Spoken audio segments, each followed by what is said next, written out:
Assalamualaikum warahmatullahi wabarakatuh. Gimana nih kabarnya semua? Semoga kita semua selalu dalam lindungan Tuhan Yang Maha Esa ya. Amin.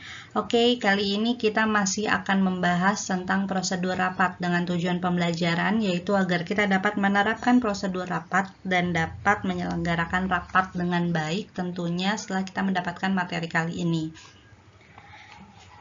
Rapat ini merupakan pertemuan antara dua orang ataupun lebih untuk membahas dan memecahkan suatu masalah.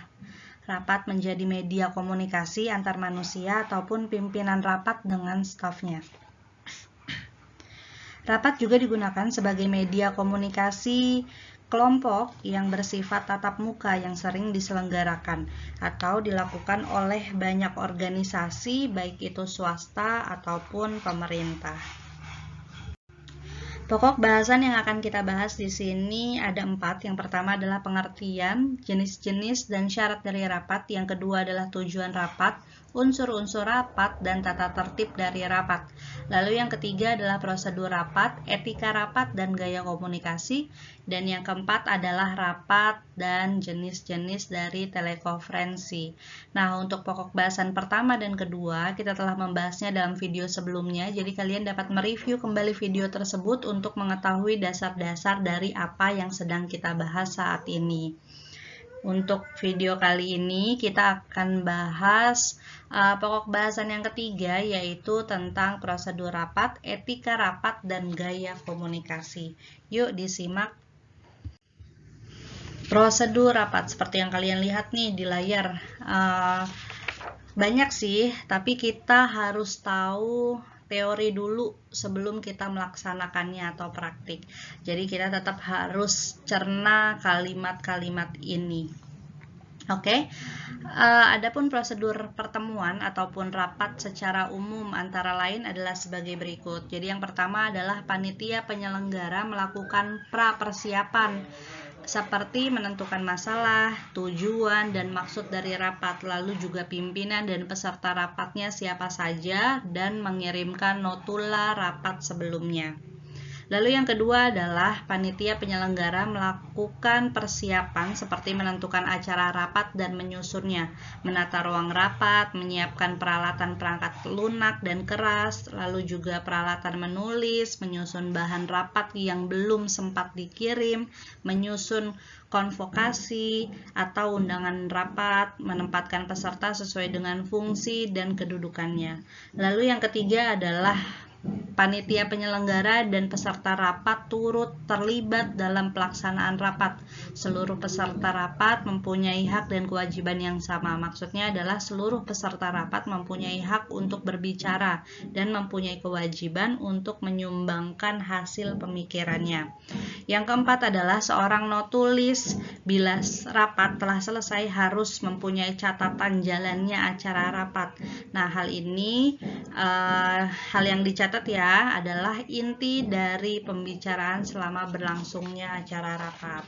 Dan yang terakhir dalam prosedur rapat yang harus kita tahu yaitu bila rapat telah berakhir maka pihak penyelenggara harus mempunyai notula rapat yang ditulis oleh notulis ataupun sekretaris.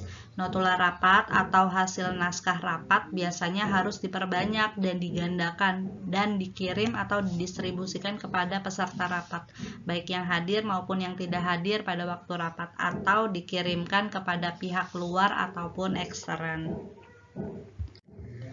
Selanjutnya ada nih etika rapat dan gaya komunikasi pada saat rapat. Jadi salah satu etika yang harus dipahami dan diterapkan adalah etika rapat. Ketika akan melaksanakan pertemuan, maka perhatikanlah prosedur dan etika rapat. Hal yang dimaksud dengan etika rapat adalah norma, nilai, kaidah, ataupun ukuran tingkah laku yang baik ketika melakukan rapat. Gaya komunikasi sebenarnya merupakan bagian dari etika rapat. Pada saat pertemuan, setiap orang yang berbicara mempunyai kebiasaan dan gayanya tersendiri atau mempunyai gaya komunikasi yang berlainan. Gaya komunikasi seseorang sangat menentukan dari keberhasilan suatu komunikasi. Beberapa hal yang harus diperhatikan nih dalam gaya komunikasi antara lain persyaratan komunikasi yang efektif, lalu bahasa isyarat adalah gerakan badan ataupun tubuh ataupun ekspresi. Lalu bahasa yang digunakan tuh jelas, singkat, tepat, dan santun, serta dapat dipahami dengan mudah oleh orang lain, karena tidak semua peserta rapat mengerti maksud dari tujuan kita. Jadi kita harus benar-benar singkat, jelas, tepat, santun, dan mudah dipahami. Lalu yang keempat adalah budi pekerti, watak, etika juga turut mempengaruhi gaya komunikasi seseorang. Oke, sampai di sini dulu pembahasan kita tentang prosedur rapat, etika rapat, dan gaya komunikasi. Semoga kalian paham maksud dan tujuan dari pembahasan ini. Jika kalian belum paham, kalian dapat mereview kembali video ini, kalian pahami. Lalu jika masih kurang paham, kalian bisa mencari referensi lain di sumber lain. Oke, sampai di sini dulu, dan assalamualaikum warahmatullahi wabarakatuh.